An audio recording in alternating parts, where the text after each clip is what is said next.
Hello दोस्तों, हमने एक और सीरीज शुरू की है जो कि पेडागोजी में जितने भी प्रिंसिपल यानी सिद्धांत हैं आपके, जैसे बुद्धि की, विकास के सिद्धांत, व्यवहारवाद की, गेस्टाल्टवाद की, मनोसामाजिक सभी सिद्धांत व उनसे संबंधित सभी क्वेश्चन हम करेंगे। क्योंकि कोई भी एग्जाम हो, जैसे C TET, UP TET, REET, KVS, DSSB, H TET, इन सभी में है ना, आपको काफ़ी ज़्यादा संख्या में इनसे क्वेश्चन देखने को मिलते हैं। तो आइए शुरू करते हैं हम आज का पहला आपका सिद्धांत, जो कि डॉक्टर जीन प्याजे का संज्ञानात्मक सिद्धांत है। इससे पहले अगर आपने हमारे चैनल को सब्सक्राइब नहीं किया है तो चैनल को सब्सक्राइब कर लें और बेल आइकन को दबा लें, जिससे कि आपके पास सबसे पहले हमारी वीडियो का नोटिफिकेशन आ सके। तो आइए शुरू करते हैं प्याजे का संज्ञानात्मक विकास सिद्धांत। डॉक्टर जीन प्याजे एक स्विस मनोवैज्ञानिक थे, ठीक है। और इनका जन्म कब हुआ था? सन 1896 में, और वो अब इस दुनिया में नहीं रहे। सन 1980 में इनकी मृत्यु हो गई थी। तथा मूल रूप से वे प्राणी विज्ञानी थे, ठीक है। जो मूल रूप से जो डॉक्टर जीन प्याजे ना, प्राणी विज्ञान के विद्वान थे।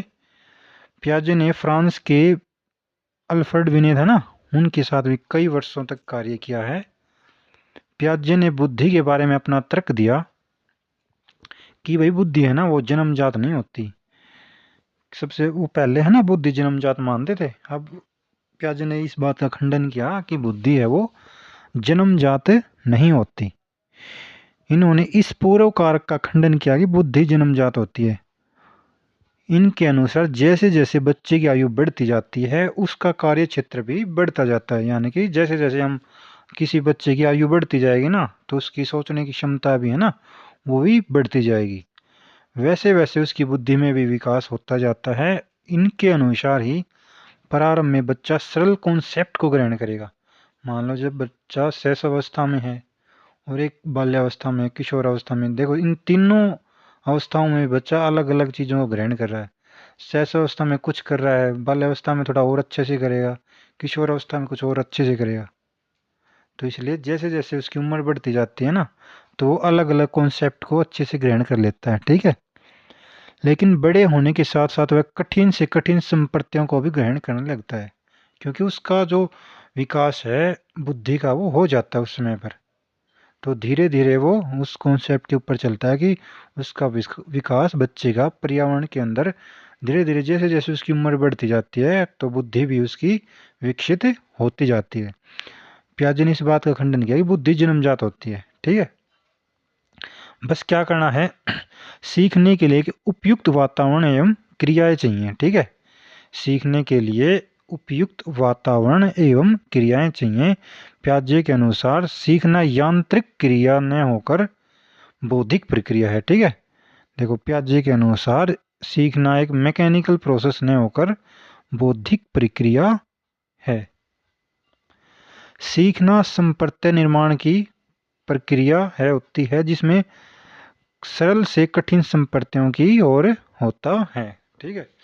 इस बात का हमें ध्यान रखना है कि प्याजे ने क्या कहा, जो लर्निंग है वो क्या कैसे चलेगी, सरल से कठिन संप्रत्तियों की ओर, यानी कि उदाहरण से नियम की ओर, ठीक है। उदाहरण से नियम की ओर। संज्ञानात्मक विकास के सिद्धांत में प्याजे ने दो पदों का अधिक उपयोग किया है। जो डॉक्टर जीन प्याजे हैं ना, उन्होंने अपने सिद्धांत में दो पदों का अधिक प्रयोग किया है, जिसमें एक तो संगठन है, ऑर्गेनाइजेशन, और दूसरा अनुकूलन, ठीक है। तो इन दोनों का उपयोग अपने विकासीय सिद्धांत में डॉक्टर जीन प्याजे ने अत्यधिक किया है। चलो आइए इनको देखते हैं हम। पहला है, देखो, और ये सारे जितने भी हम सिद्धांत करवाएंगे ना, वो सारे आपके डीएड, जेबीटी या जो भी कुछ है आपका बीएड, उनके सिलेबस से है, ठीक है। कोई और पुस्तक वगैरह नहीं है। वो जो सिलेबस है ना आपका, वहाँ से हम ये करवा रहे हैं। वो जो मतलब ऑथेंटिक है वो सारी पुस्तकें, ऐसा नहीं है कि भाई कुछ भी हो, नहीं। वो जो ऑथेंटिक बातें वही लिखी गई हैं इसमें। तो इसलिए अगर अभी तक आपने वीडियो को लाइक और हमारे चैनल को सब्सक्राइब नहीं किया तो ज़रूर कर लें, ठीक है। ऐसे ही अभी हमारी ये सीरीज चलती रहेगी, हम सभी जितने भी सिद्धांत है वो करवाएंगे। तो चलो करते हैं। तो पहला क्या है, देखो क्या किया, संज्ञानात्मक विकास के सिद्धांत में पियाजे ने दो पदों का अधिक उपयोग किया है। पहला संगठन और दूसरा अनुकूलन। चलो देखते हैं ये संगठन और अनुकूलन क्या होता है। देखो पहला है अनुकूलन, एडेप्शन। पियाजे के अनुसार बच्चे में अपने पर्यावरण के साथ समायोजन की प्रवृत्ति जन्मजात होती है। इस प्रवृत्ति को अनुकूलन कहा गया है। ठीक है। एडेप्शन मतलब क्या, एडेप्शन का मतलब क्या बताया पियाजे ने कि जो बच्चा है वो अपने पर्यावरण के साथ समायोजन की प्रवृत्ति उसकी जन्मजात होती है। मतलब जब वो पैदा होता है ना तभी वो उसकी जो प्रवृत्ति है ना वो लेके पैदा होता है उस चीज को कि भी है ना। अब किसी बच्चे को कौन से ही पर्यावरण में डाल दो आप, वो उसके अनुसार अपने आप को ढाल लेगा। ठीक है। तो इस प्रवृत्ति को ही हम अनुकूलन कहते हैं। और हर बात को है ना बिल्कुल सरल भाषा में हमने इसको आपको डिफाइन करने की कोशिश की है। ठीक है। तो आगे क्या लिखा है, जब कोई बालक वातावरण में किसी उद्दीपक परिस्थिति के सम्मुख होता है, यानी किसी भी उद्दीपक के सामने होगा बच्चा, तो उस समय उसकी विभिन्न मानसिक क्रियाएं अलग अलग कार्य नहीं करती। ठीक है। बल्कि एक साथ संगठित होकर ज्ञान अर्जित करने में उसकी सहायता करती हैं। अब देखो मान लो अगर अभी आप ये विकास का जो सिद्धांत है वो पढ़ रहे हो, तो अभी आपका ना सारा जो ध्यान है वो इसी के अंदर है। ये आपके उद्दीपक के समान है। अब ये तो नहीं है कि आपके हाथ अलग काम कर रहे हैं, आपका दिमाग अलग काम कर रहा है। सारा आपका ध्यान कहाँ है, सारा आपका ध्यान इसके सिद्धांत के अंदर है। ऐसे ही बच्चा क्या करता है, पियाजे ने क्या कहा, भाई कोई भी चीज उसके सामने आती है ना, कोई भी उद्दीपक उसके सामने आता है तो उसकी जो क्रियाएं होती है वो अलग अलग नहीं होती, वो सारी क्या एक संगठित होकर कार्य करते हैं। और संगठित होकर कार्य करेंगे तो ज्ञान अर्जित भी होगा और बच्चा सीख लेगा धीरे धीरे। ठीक है। और मानसिक स्तर पर यह क्रिया सदा चलती रहती है। वातावरण के साथ समायोजन संगठन का ही परिणाम होता है। अनुकूलन हो गया ना कि बच्चे में अपने पर्यावरण के साथ समायोजन की जो प्रवृत्ति है वो जन्मजात होती है। और इसी जो प्रवृत्ति है ना, इसी प्रवृत्ति को पियाजे ने अनुकूलन का नाम दिया। और अब देखो अनुकूलन की भी इसने दो उपक्रियाएं बता दी। ये है ना बहुत बार आते हैं ये क्वेश्चन अनुकूलन के बारे में और इसकी जो उप प्रक्रियाएं हैं इनके बारे में। तो अनुकूलन की उप प्रक्रियाएं कितनी बताए, पियाजे के अनुसार अनुकूलन की दो उप प्रक्रियाएं हैं। पहली है आत्मसात्करण। ठीक है, आत्मसात्करण। और दूसरी है समंजन, एकोमोडेशन। ठीक है, पहले एजिमुलेशन आत्मसात्करण, दूसरी है समंजन। और कोई भी अगर बात आपको समझ में ना आए ना तो कमेंट सेक्शन में ज़रूर बताइए। ठीक है, हम उसका आंसर जरूर देंगे। तो पहला क्या है, आत्मसात्करण। आत्मसात्करण एक ऐसी प्रक्रिया है जिसमें बालक समस्या समाधान के लिए पहले सीखी योजनाओं या मानसिक प्रक्रियाओं का सहारा लेता है। ठीक है, जैसे मान लो कोई भी चीज़ बच्चा ये उसके सामने कोई समस्या आती है। ठीक है, तो उसने जो पहले सीखी हुई योजना है ना, कोई भी कार्य पहले किया हुआ उसका सहारा लेता है। ठीक है, तो उसको हम क्या कहेंगे, आत्मसात्करण। जैसे मान लो आपने साइकिल सीखी है, तो आगे मान लो आप स्कूटी या मोटरसाइकिल सीखोगे, तो आप पहले से साइकिल सीखी हुई है तो उसका सहारा लेते हो ना। तो ऐसे ये एक स्ट्रेटेजी होती है कि बच्चा पहले जो सीखा हुआ है उसका सहारा आगे भी लेता है। तो वो क्या हो गया, आपकी आत्मसात्करण। ठीक है, आत्मसात्करण। अगला है बी, समंजन। समंजन एक ऐसी प्रक्रिया है जो पूर्व में सीखी योजना, पहले सीखी योजना या क्रियाओं से काम नहीं चलता। यानी कि एकोमोडेशन का क्या मतलब है, समंजन एक ऐसी प्रक्रिया जो पहले सीखी हुई कोई भी चीज है वो प्रेजेंट में उसके काम नहीं आ रही है। ठीक है, उससे उसकी समस्या वो सोल्व नहीं हो रही। तो क्या करता है बच्चा आगे, पियाजे के अनुसार बालक आत्मसात्करण और सामंजस्य की प्रक्रियाओं में संतुलन कायम करता है। आत्मसात्करण और समंजन दोनों के बीच में उस प्रॉब्लम को सोल्व करने के लिए उनकी दोनों के बीच में संतुलन कायम करता है। ठीक है, जब बच्चे के सामने कोई नई समस्या होती है तो उसमें संज्ञानात्मक असंतुलन उत्पन्न होता है। ठीक है, आत्मसात्करण या समंजन दोनों प्रक्रिया शुरू कर देता है, इन दोनों में सामंजस्य शुरू कर देता है। ठीक है, और तब वो प्रॉब्लम सोल्व हो जाती है। तो इसे साम्य धारण कहा गया है। देखो ये है ना, बहुत अच्छा क्वेश्चन है। साम्य धारण जो इक्विलिब्रेशन है वो किसे कहते हैं? साम्य धारण। देखो ये रहा इक्विलिब्रेशन, ये रहा आत्मसात्करण और समंजन दोनों प्रक्रियाओं के बीच में संतुलन सा बनाता है बच्चा, तो उसे हमें साम्य धारण कहते हैं।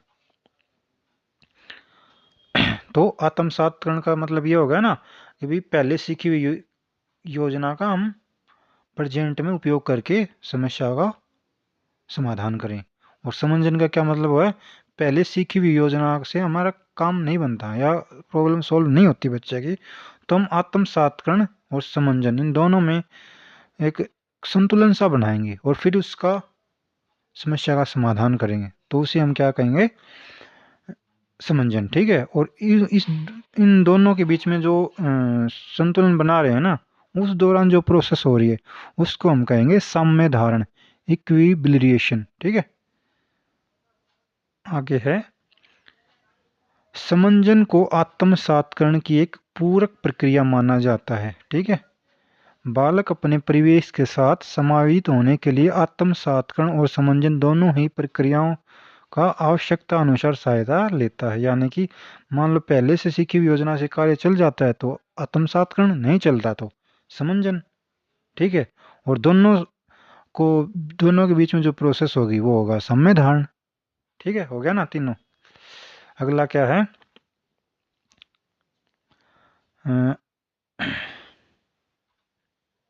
अब दूसरी इसने बताया संरक्षण। ठीक है, कंजर्वेशन। ये आपके है ना उसमें जरूर आएगी, जो 4 अवस्थाएं है ना उसमें आपकी जो उसमें आएगा ये अच्छे से, उसमें है आगे है संरक्षण क्या है? कंजर्वेशन। इससे प्याजे का अभिप्राय है पर्यावरण में परिवर्तन तथा स्थिरता, इन दोनों को पहचानने और समझने की क्षमता तथा किसी वस्तु के स्वरूप में परिवर्तन को उस वस्तु के तत्व में परिवर्तन से अलग करने की क्षमता का होना। ठीक है, कंजर्वेशन ये बहुत बार संरक्षण आता है ये आपके एग्जाम में, इसको ध्यान से करो। देखो कोई भी चीज़ मान लो बच्चे के सामने आती है, अगर हम उसके मान लो एक बड़ा गिलास है उसमें देते हैं, या फिर उसको उतनी ही चीज़ छोटे गिलास में दे देंगे या किसी दूसरे बर्तन में दे देंगे, तो वो क्या सोचेगा? जो बड़े वाला है उसमें ज़्यादा है और छोटे जो उतनी चीज़ दूसरे में डाल दे उसमें कम लगेगा उसको। तो उस चीज़ को अगर वो पहचान जाता है ना, उस क्षमता का जो विकास होता है, तो उसको कहेंगे हम संरक्षण। ठीक है, और ये चीज़ है ना बच्चे की तीसरी अवस्था में आती है, जिसे हम स्थूल संक्रियात्मक अवस्था कहते हैं। स्थूल संक्रियात्मक अवस्था। तो अगली है संज्ञानात्मक संरचना, कॉन्गिनेटिव स्ट्रक्चर। प्याजे के अनुसार संज्ञानात्मक संरचना से अभिप्राय है बालक का मानसिक संगठन। ठीक है, संज्ञानात्मक संरक्षण क्या हो गया? बच्चे का जो मानसिक संगठन है ना, जिसमें प्रत्यक्षीकरण, स्मृति, चिंतन, तर्क ये सभी चीजें आती हैं, तो होता है उसका मानसिक संगठन। अर्थात बुद्धि में संलिप्त विभिन्न क्रियाएं जैसे प्रत्यक्षीकरण, स्मृति, चिंतन तथा तर्क इत्यादि ये सभी संगठित होकर कार्य करते हैं और वातावरण के साथ समायोजन संगठन का ही परिणाम है। ठीक है, वातावरण में समायोजन कैसे होगा? जब प्रत्यक्षीकरण होगा, स्मृति, चिंतन, तर्क ये सभी चीजें एक साथ होकर कार्य करती हैं। अगला है मानसिक संक्रिया। प्याजे के अनुसार मानसिक संक्रिया से अभिप्राय है बालक द्वारा समस्या समाधान के लिए किया जाने वाला चिंतन। ठीक है, मानसिक संक्रिया हो गया मेंटल ऑपरेशन, यानी कि कोई भी प्रॉब्लम है उसको सॉल्व करने के लिए जितना भी जो भी चिंतन करता है बच्चा, उसको हम कहेंगे मेंटल ऑपरेशन या मानसिक संक्रिया। अगला है स्कीमा। 5 का है स्कीमा। स्कीमा ये बहुत बार आता है एग्जाम में, तो इसको ध्यान से देखो। स्कीमा से प्याजे का अभिप्राय है एक मानसिक संरचना जिसका सामान्यीकरण किया जा सके, या स्कीमा से तात्पर्य ऐसी मानसिक संरचना से है जो व्यक्ति विशेष के मस्तिष्क में सूचनाओं को संगठित तथा व्यक्तित्व करने हेतु विद्यमान होती है। ठीक है, ये है ना, इन्हीं चीज़ों, ये जो स्कीमा है ना, जैसे प्रत्यक्षीकरण है, स्मृति है, चिंतन है, तर्क है, ये सभी चीज़ें आपकी स्कीमा में भी आती हैं।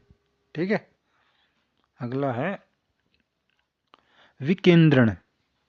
विकेंद्रण, इससे प्याजे का तात्पर्य है किसी वस्तु के विषय में वस्तुनिष्ठ ढंग से सोचने की क्षमता। ठीक है, हो गया ना अच्छा ये विकेंद्रण क्या हो, किसी वस्तु के विषय में वस्तुनिष्ठ ढंग से ऑब्जेक्टिव रूप से सोचने की क्षमता, न कि ही एक ही प्रकार से हम किसी वस्तु के बारे में सोच, अलग अलग ढंग से सोचने की क्षमता। ठीक है, ये सारे है ना जो प्याजे ने जितने भी ये बताई थी ना, जैसे ये उपक्रियाएं हैं। ठीक है, उपक्रियाएं क्या क्या क्या कह लें, ये क्रियाएं, प्रक्रियाएं कुछ बच्चे की मेंटल प्रोसेस की, जैसे अनुकूलन हो गया, समंजन हो गया, आत्मसात्करण हो गया, ये दोनों तो इसकी हैं, वो अनुकूलन की उपक्रियाएं। और ये कुछ प्रक्रियाएं इसकी हैं, संरक्षण हो गया, संज्ञानात्मक संरचना हो गया, मानसिक संक्रिया हो गया, स्कीमा हो गया, और विकेंद्रण हो गया। ठीक है, ये 6 प्रक्रिया हैं, प्रोसेस हैं आपके सारे, तो ये अच्छे से करनी है आपको। ठीक है, और आगे क्या है, बच्चे के संज्ञानात्मक विकास की निम्नलिखित 4 अवस्थाएं होती हैं। ठीक है, जो डॉक्टर जीन प्याजे हैं उन्होंने संज्ञानात्मक विकास सिद्धांत में बच्चे की 4 अवस्थाएं बताई हैं। ठीक है, पहली क्या है, संवेदी पेशी अवस्था, जिसको सेंसरी मोटर स्टेज कहते हैं। दूसरी क्या है, पूर्व संक्रियात्मक अवस्था, प्री ऑपरेशनल स्टेज कहते हैं जिसको। तीसरी है स्थूल या मूर्त संक्रिया की अवस्था, जिसको कॉन्क्रीट ऑपरेशनल स्टेज कहते हैं। चौथी है औपचारिक संक्रिया की अवस्था, जिसे हम स्टेज ऑफ फॉर्मल ऑपरेशन कहते हैं। ठीक है, इनको हम अब अच्छे से करते हैं। पहली है संवेदी पेशी अवस्था, सेंसरी मोटर स्टेज। ठीक है, और इसकी जो काल है ना, वो 0 से 2 वर्ष होता है। ठीक है, सेंसरी मोटर स्टेज का क्या होगा, 0 से 2 वर्ष। ठीक है, ये लिख लेना आप, 0 से 2 वर्ष। इस बीच जो जितनी भी प्रोसेस होगी ना, वो आएगी सेंसरी मोटर स्टेज के अंतर्गत, जो कि संवेदी पेशी अवस्था है। और डॉक्टर जीन प्याजे का जो संज्ञानात्मक विकास की पहली अवस्था यही है, सेंसरी मोटर स्टेज। तो इसमें बच्चा क्या क्या करता है, क्या क्या प्रोसेस होते हैं, कितना बच्चे का विकास होता है, वो आइए अब पढ़ते हैं। केवल सहज क्रिया ही होती है। इसमें क्या होगा, इसमें क्या होगा आपकी इस अवस्था में कि बच्चा केवल सहज क्रियाएं करेगा, यानी कि रिफ्लेक्स एक्शन करेगा। कोई भी चीज़ देखो आप, कोई भी चीज़ ऐसे नहीं सिर्फ एग्जाम के लिए पढ़ो, इसको ध्यान से समझ के पढ़ो, आपको फिर दोबारा पढ़ना नहीं पड़ेगा। ठीक है, एक बार अगर आपको समझ में आएगा ना, वो पूरी उम्र आपको ध्यान में रहेगा। तो इसलिए आप एक बार थोड़ा ध्यान से पढ़िए। और आगे क्या कह रहा है, संवेदी पेशी अवस्था में बच्चा केवल सहज क्रियाएं करता है। और वे सहज क्रियाएं कौन सी हैं, वो सहज क्रिया ये हैं, इन सहज क्रियाओं में हम इन सहज क्रियाओं और ज्ञानेंद्रियों की सहायता से बच्चा वस्तुओं, ध्वनियों, रसों, गंधों आदि का अनुभव प्राप्त करता है। इस अवस्था में किसी वस्तु को मुंह में चूसने की क्रिया, साथ में कुछ कुछ कुछ सुख पहुंचाने वाली क्रियाएं भी बच्चा करता है। ठीक है, जैसे कोई चीज है बच्चे के हाथ में आए, वो सीधा मुंह में लेके जाएगा। ठीक है, इस व्यवस्था के बच्चे अपने अनुभवों की अभिव्यक्ति बिना किसी भय के करेंगे। मान लो बच्चे को सुसु करना है या कुछ भी करना है, वो बिना किसी भय करेगा, किसी का भय नहीं उसको, वो कहीं भी कर देगा। ठीक है, तो आगे क्या है, संवेदी पेशी अवस्था को 6 उप अवस्थाओं में भी बांटा है। ठीक है, और वे 6 उप अवस्थाएं कौन सी, ध्यान रखना, कई बार पूछ लेता है एग्जाम में कि भी सेंसरी मोटर स्टेज है जो पहली अवस्था है प्याजे के संज्ञानात्मक विकास के सिद्धांत की, उसमें कितनी उप अवस्थाएं हैं। ठीक है, तो वो हैं आपकी 6।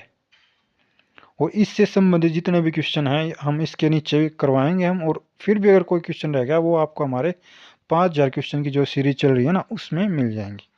ठीक है, वो भी आप जरूर ध्यान से कीजिए, वो बहुत ही आगे आपके जितने भी पेपर आएंगे ना, state, CTET, KVS, DSSB, REET, UP TET, जितने भी हैं उनमें बहुत ही इम्पोर्टेंट है क्वेश्चन वो। तो पहली संवेदी पेशी अवस्था की जो उप अवस्था है वो कौन सी है, सहज क्रियाओं की अवस्था, स्टेज ऑफ रिफ्लेक्स एक्शन और एक्टिविटी। ठीक है, इस अवधि इसकी अवधि कितनी होगी, इसकी अवधि जन्म से 30 दिन तक की होती है। जो पहली अवस्था होती है इसकी जन्म से 30 दिन की अवधि होती है। और इसमें क्या करेगा बच्चा, किसी वस्तु को मुंह में चूसने की क्रिया सबसे अधिक प्रबल होती है इस उप अवस्था में। ठीक है, अगली है दूसरी प्रमुख वर्तीय अनुक्रियाओं की अवस्था, stage of primary circular reaction. इस अवधि में इसकी जो अवधि होती है वो 1 माह से 4 माह तक होती है। और इस अवस्था के बच्चे अपने अनुभवों की अभिव्यक्ति बिना किसी भय के करेंगे। ठीक है, अभी बताया था ना, कोई भी कार्य जितनी भी अपनी वो करेंगे ना प्रक्रियाएं, वो बिना किसी भय के करेंगे। रोना हो, हंसना हो, या जो भी सुसु करना हो, वो सारी चीज़ें बिना किसी भय के करेंगे बच्चे, कहीं भी कर देंगे। ठीक है, उन्हें कोई भय नहीं है। अगली है तीसरी गुणवर्तीय अनुक्रियाओं की अवस्था, stage of secondary circular activities. इसकी अवधि 4 माह से 6 माह तक होती है। इस अवस्था में बच्चे वस्तुओं को स्पर्श करने तथा उन्हें इधर उधर करने की अनुक्रियाएं करते हैं। ठीक है, कोई भी छोटा मोटा कुछ भी चीज़ दे दोगे, वो इधर उधर बच्चा उसको स्पर्श करेगा और उसे इधर उधर करने लगता है। ठीक है, 4 से 6 महीने की इसकी जो अवधि होती है। गुणवर्तीय अनुक्रियाओं की अवस्था, stage of secondary circular activity. 3 हो गई। चौथी है आपकी, चौथी है ये डी है यहाँ पर। ठीक है, सी है ना, तो ये आपकी डी है। ठीक है, और गौण स्कीमेटा की समन्वय की अवस्था, stage of coordination of secondary schemata. तो इसकी अवधि देखो, इसकी अवधि होती है 8 माह से 12 मास तक इसकी अवधि होती है। इस अवस्था में बच्चे बड़ों की क्रियाओं का अनुकरण करने लगते हैं। ठीक है, जो 8 माह से 12 माह का बच्चा होता है वो बड़े जो भी कुछ करें, जैसे हंस रहे हैं तो उनके साथ हंसने की कोशिश करेंगे। ठीक है, तो इसमें बच्चे है ना वो बड़ों की क्रियाओं का अनुकरण करने लगते हैं। 5वीं आपकी तृतीय वृत्तीय अनुक्रियाओं की अवस्था, stage of territory circular activity. इसकी अवधि 12 से 18 माह तक होती है। इस दौरान बच्चे वस्तुओं के गुणों को भूल और प्रयास के द्वारा सीखते हैं। ठीक है, कोई भी कार्य इसमें क्या होता है, अभी बच्चे उसके भूल और प्रयास के द्वारा सीखते हैं। 12 से 18 माह तक ये आपकी होती है। ठीक है, अगली है मानसिक संयोग द्वारा नए साधनों की खोज की अवस्था। यह आपकी अंतिम उप अवस्था है संवेदी पेशीय अवस्था की। इस अवस्था की अवधि 18 से 24 मास तक होती है। इस अवस्था में बच्चा देखी गई वस्तु की अनुपस्थिति में भी उसके अस्तित्व को समझने लगता है। ठीक है, कोई भी चीज़ दे दो बच्चों को और वो अगर आप छुपा लोगे ना तो फिर भी वो ढूंढ लेगा, उसको देख लेगा कि वो चीज़ थी। तो वो क्या होती है, ये बच्चे उसकी अनुपस्थिति में भी उसके अस्तित्व को समझते हैं कि वो चीज़ है कहाँ। ठीक है, तो वो क्या होगा, वो उसकी संवेदीय पेशी अवस्था की अंतिम अवस्था 18 महीने से 24 महीने के बीच, यानी कि ये आपकी छठी उप अवस्था थी संवेदीय पेशीय अवस्था की। तो ये 6 उप अवस्थाएं थी संवेदीय पेशीय अवस्था की, पहली अवस्था की। ठीक है, तो आपकी पहली स्टेज है वो क्लियर हो गई है, संवेदीय पेशीय अवस्था, जो 0 से 2 वर्ष की होती है। और इसकी 6 उप अवस्थाएं होती है। और इसकी ये जो जितने भी क्रियाएं करता है बच्चा, हमने वो आपको करवा दी हैं। उसकी जो ध्यान से आप लिख करके अच्छे से समझ के करना। ठीक है, इसमें से कुछ भी बाकी अभी नहीं रहा। तो अगली है नंबर 2 है आपकी संज्ञानात्मक विकास के सिद्धांत की नंबर 2 इसकी अवस्था है पूर्व संक्रियात्मक अवस्था, प्री ऑपरेशनल स्टेज। प्याजे ने 2 से 7 वर्ष की अवस्था को पूर्व संक्रियात्मक अवस्था, प्री ऑपरेशनल स्टेज का नाम दिया है। ठीक है, 2 से 7 वर्ष की इसकी अवधि होती है। प्री ऑपरेशनल स्टेज इसका नाम है, पूर्व संक्रियात्मक अवस्था इसको हिंदी में कहते हैं। और इस अवस्था की 2 उप अवस्थाएं होती हैं। जो संवेदीय पेशी अवस्था की उसकी 6 थी और इसकी हैं 2। तो 2 कौन कौन सी हैं, चलिए आइए इनको करते हैं। और इन दोनों में कितना विकास बच्चे में हो जाता है, इन दोनों के अंदर जो विकास होगा हम उसको भी पढ़ेंगे।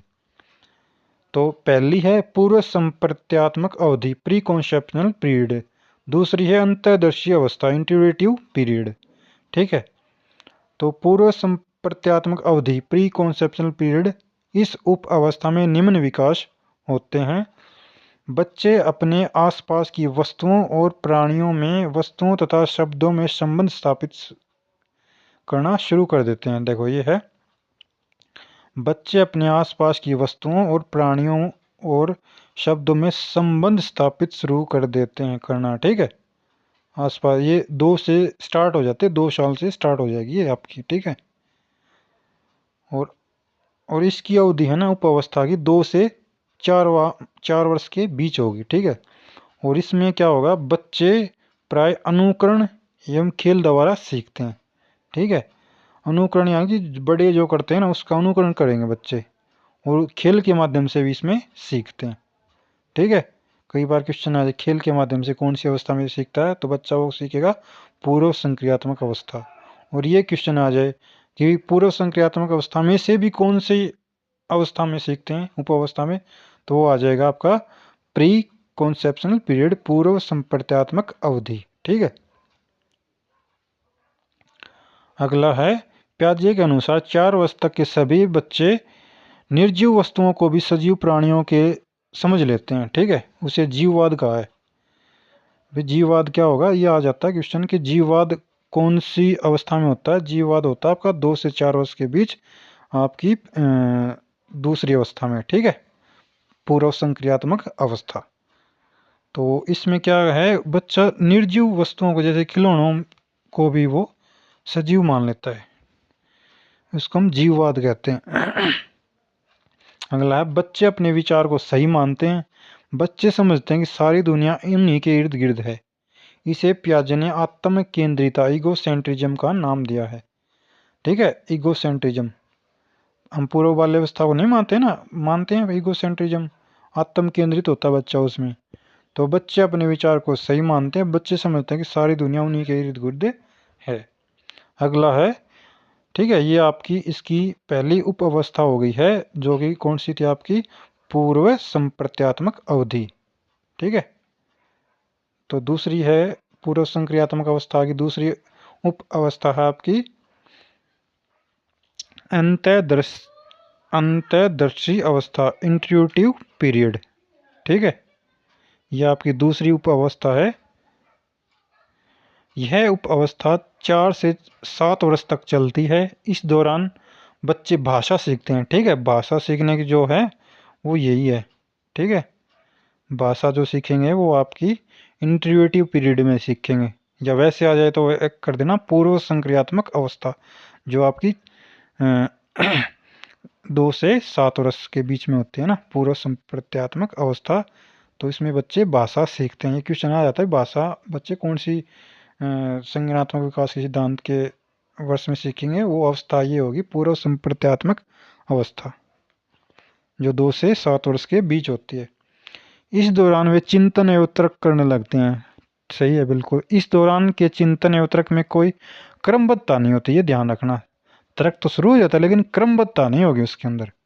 अगला है 6 वर्ष की आयु तक बच्चों में मूर्त प्रत्ययों का निर्माण करते हैं। ये बात अच्छे से आप ध्यान रखना।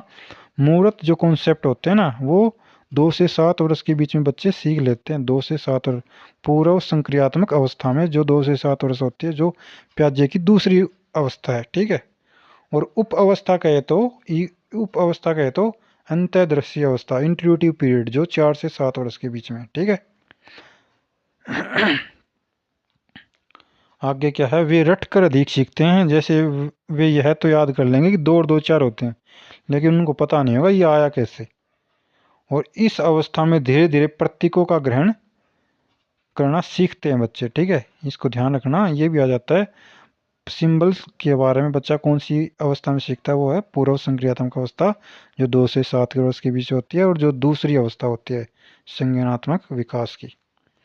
मानसिक रूप से अपरिपक्व होने के कारण वे समस्या समाधान के दौरान समस्या के केवल एक ही पक्ष के ऊपर ध्यान केंद्रित करेंगे। ठीक है, आपके दोनों हो गए हैं, इसमें दोनों उप अवस्थाएं होगी आपकी। पहली तो थी आपकी ये पूर्व संप्रत्यात्मक अवधि, दूसरी अंतःदर्शी अवस्था।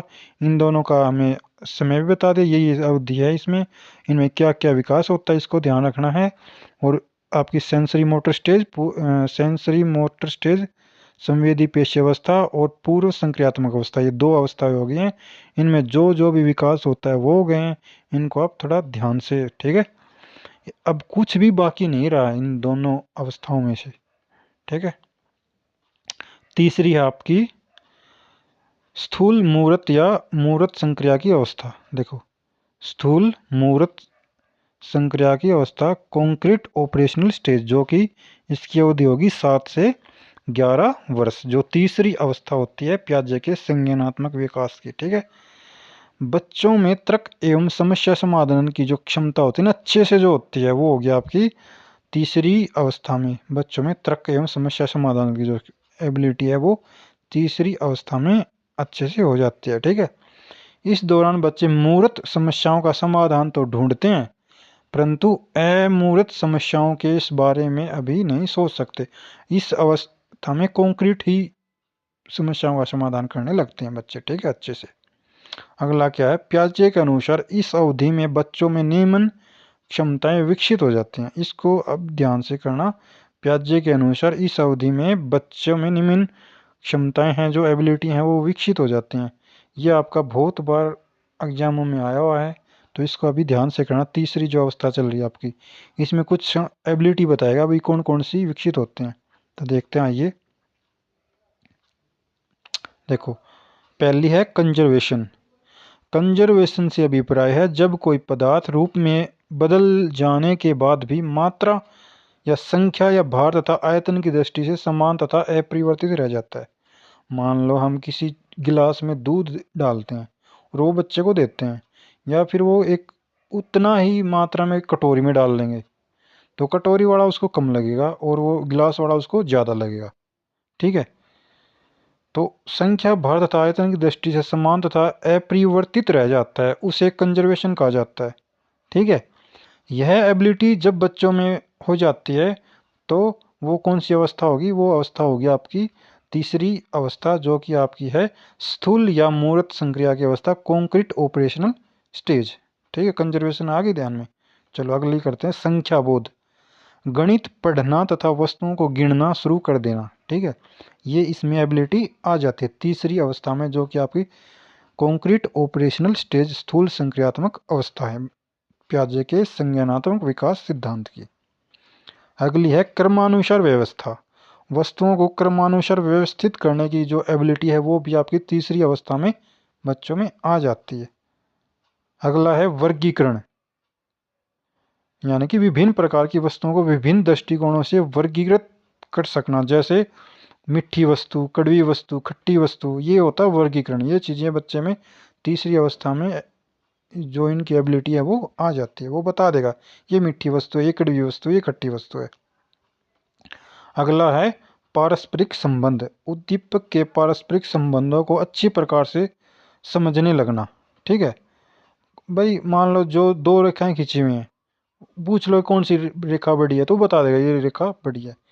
तो ये आपकी 3 अवस्थाएं हो गई। तीसरी थी आपकी स्थूल या मूर्त संक्रिया की अवस्था, कॉन्क्रीट ऑपरेशनल स्टेज, जो कि 7 से 11 वर्ष के बीच में होती है। और इसमें है ना सबसे ज़रूरी आपके यही थे, ये इसकी जो जैसे कंजर्वेशन, संख्या बोध, क्रमानुसार व्यवस्था और वर्गीकरण, पारस्परिक संबंध, ये चीज़ें आपको ध्यान में रखनी है। इनमें से बहुत सारे क्वेश्चन कई बार बन जाते हैं और आते भी हर एग्जाम में, ठीक है। लास्ट है इसकी अंतिम अवस्था है प्याजे के संज्ञानात्मक विकास के सिद्धांत की अंतिम अवस्था है। हम 3 कर चुके हैं। पहली होगी संवेदी पेशी अवस्था, दूसरी होगी प्री ऑपरेशनल स्टेज, पूर्व संक्रियात्मक अवस्था, और तीसरी हो गई आपकी स्थूल या मूर्त संक्रियात्मक अवस्था। मूर्त नाम से ही मूर्त हो गया, यानी कि मूर्त इसमें क्या करता है, जो जितने भी समस्याएं आती हैं वो मूर्त रूप में सोचता है उस चीज़ों को, ठीक है। और तीसरी होगी ना, 3 आपकी हो चुकी हैं। अब चौथी है, चौथी और अंतिम है औपचारिक संक्रिया की अवस्था, जो कि स्टेज ऑफ फॉर्मल ऑपरेशन है। और ये कब शुरू होती है, ये 12 वर्ष के बाद प्रारंभ होती है और वयस्क होने तक रहती है। देखो, ये 12 वर्ष के बाद होती है शुरू और वयस्क होने तक रहती है। तो इसमें कौन कौन सा कितना कितना विकास होता है बच्चे में, वो देखते हैं। उनके चिंतन में क्रमबद्धता आने लगती है। पहले क्रमबद्धता नहीं थी ना, अब लेकिन क्रमबद्धता आ जाएगी हर चीज़ में। वह बच्चे में अमूर्त चिंतन करने की स्थिति में आ जाती है। ये क्वेश्चन कई बार आता है, बच्चे में अमूर्त दो थिंकिंग है ना, वो कब आती है? वो आती है आपकी फॉर्मल ऑपरेशनल स्टेज में, संज्ञानात्मक विकास के सिद्धांत की जो चौथी और अंतिम अवस्था होती है ना, उसमें आती है, फॉर्मल ऑपरेशनल स्टेज में, जो कि 12 से 18 वर्ष के बीच में होती है। ठीक है, तो आगे क्या कह रहे हैं, प्याजे के अनुसार इस अवधि के बच्चे प्रतीकात्मक शब्दों का अर्थ भी समझने लगते हैं। इस अवस्था का मुख्य लक्ष्य तार्किक चिंतन की क्षमता अर्जित करना होता है। यही इस अवस्था की विशेषता है। ठीक है, तार्किक जो चिंतन होता है ना, बिल्कुल अच्छे से जो अर्जित करता है ना, वो बच्चा इसी अवस्था में करता है। अगला है, बच्चा घटनाओं के बारे में नई नई परिकल्पनाएं, हाइपोथेसिस निर्मित करता है और इन्हें सत्यापित भी करने लगता है। ठीक है, हाइपोथेसिस तो बनाता है, लेकिन उनको सही है या गलत है, उन चीज़ों को भी वो मान ले करने लग जाता है। ठीक है, अब ये आपकी चारों अवस्थाएं होगी प्याजे के संज्ञानात्मक विकास की। पहली थी वो संवेदीय पेशी अवस्था, जो कि 0 से 2 वर्ष तक थी, और उसकी 6 उप अवस्थाएं थी। उनके बारे में कितना कितना विकास हुआ, कैसा क्या क्या बच्चे में क्षमता एबिलिटी आ जाती है, वो हमने कर लिया। दूसरी थी आपकी प्री ऑपरेशनल स्टेज, पूर्व संक्रियात्मक अवस्था, 2 से 7 वर्ष के बीच थी, और उसकी 2 उप अवस्थाएं थी। तीसरा हमने किया है स्थूल या मूर्त संक्रिया की अवस्था, जो कि आपकी 7 से 11 वर्ष के बीच थी, और चौथी हमने की है फॉर्मल ऑपरेशनल स्टेज। ठीक है, तो ये आपकी चार अवस्थाएं हो गई हैं, और आपका जो डॉक्टर जीन प्याजे का संज्ञानात्मक विकास सिद्धांत है, इससे बाहर कुछ भी नहीं आएगा। ठीक है, ये गारंटी है हमारी, इससे बाहर कुछ भी नहीं आएगा। अब इससे संबंधित जितने भी क्वेश्चन है वो करते हैं। ठीक है, पहला प्रश्न है, प्याजे मुख्यतः खालिस्तान के क्षेत्र में योगदान के लिए जाने जाते हैं। ठीक है, भाषा का विकास, नैतिक विकास, ज्ञानात्मक विकास, सामाजिक विकास। देखो, जहाँ भाषा का विकास आ जाएगा ना, ज़्यादातर आप जेडपीडी को महत्व देना। जो वाइगोत्स्की का जोन प्रोक्सिमल डेवलपमेंट था ना, वहाँ आप भाषा के विकास में उसको महत्वता देना। ठीक है, प्याजे का था अपना ज्ञानात्मक विकास। ठीक है, ज्ञानात्मक विकास, और नैतिक विकास जहाँ जाए वहाँ आप कोलब्रुक को महत्व देना। ठीक है,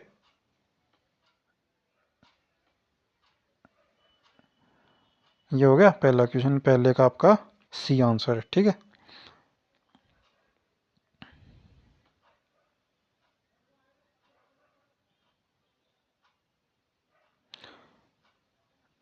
अगला क्वेश्चन है, डॉक्टर जीन प्याजे के सिद्धांत में क्रमबद्धता किस संदर्भ में प्रयोग हुआ है? क्रमबद्धता,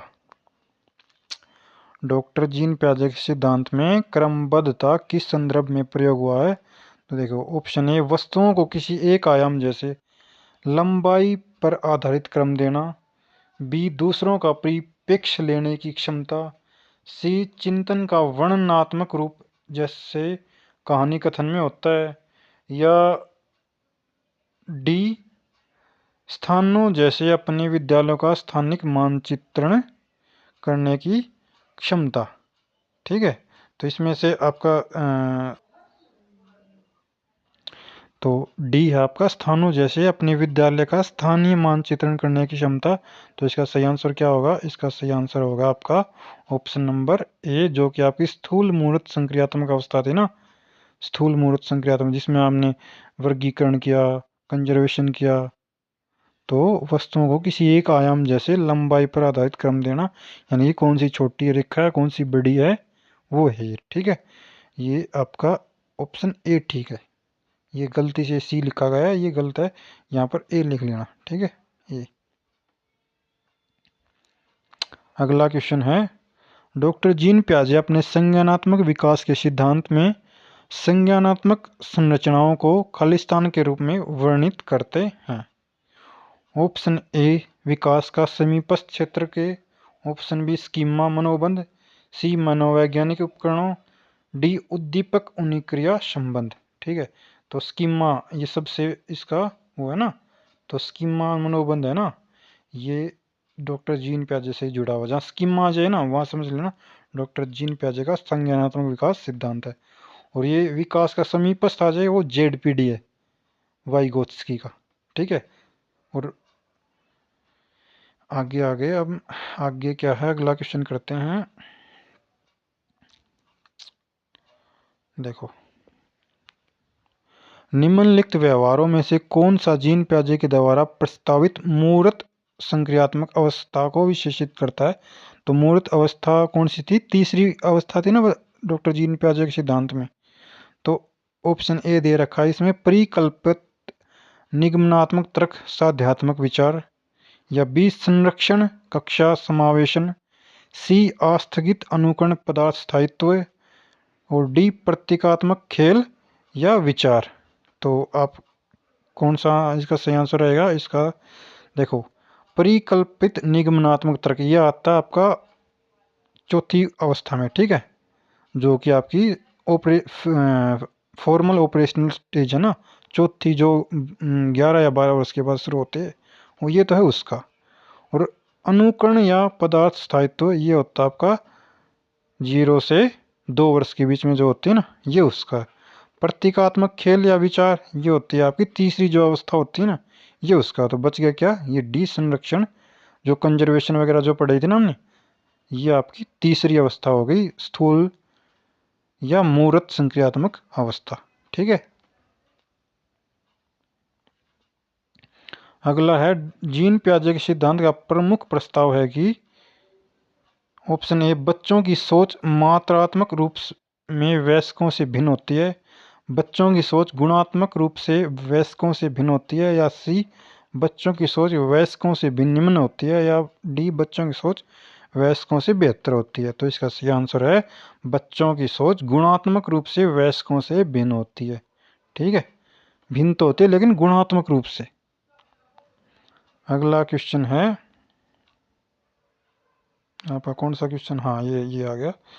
डॉक्टर जीन प्याजे के अनुसार बच्चे, जीन प्याजे के अनुसार बच्चे, इसके ऑप्शन हैं, पहला को उद्दीपन अनुक्रिया संबंधों के सावधानी पूर्ण नियंत्रण के द्वारा एक विशेष तरीके से व्यवहार करने के लिए अनुबंधित किया जा सकता है, बी को पुरस्कार एवं दंड के सिद्धांतों का प्रयोग करते हुए विशिष्ट तरीकों से व्यवहार करना एवं सिखाया जा सकता है, या सी, ज्ञान को सक्रिय रूप से संरक्षित करते हैं जैसे जैसे वे दुनिया में व्यवहार कौशल का प्रयोग करते हैं तथा अन्वेषण करते हैं। तो आपका ऑप्शन सी सही होगा, क्योंकि मैंने शुरू में ही बताया था ना कि बच्चा जैसे जैसे बड़ा होता जाता है उसमें मेंटल प्रोसेस बढ़ती जाती है। ठीक है, तो आपका ऑप्शन सी सही है। और अगला क्वेश्चन है आपका, डॉक्टर जीन प्याजे के अनुसार डॉक्टर जीन कहाँ गया? डॉक्टर जीन प्याजे के अनुसार बच्चे, हाँ ये तो हो गया आपका क्वेश्चन। ठीक है, तो ये आपके सभी क्वेश्चन हो गए हैं। और अगर आपको ये वीडियो पसंद आई हो तो वीडियो को लाइक करें और कमेंट सेक्शन में ज़रूर कमेंट करके बताएं आपको ये सिद्धांत है वो कैसा लगा। अगर कुछ सुझाव हैं तो वो भी आप हमें दें। ऐसे ही वीडियो देखने के लिए आप हमारे चैनल को सब्सक्राइब कर लें और बेल आइकन को जरूर दबाएं। हम अभी सभी जितने भी सिद्धांत है वो सभी करेंगे, और आने वाली वीडियो है वो आपको कल मिल जाएगी। ठीक है, धन्यवाद।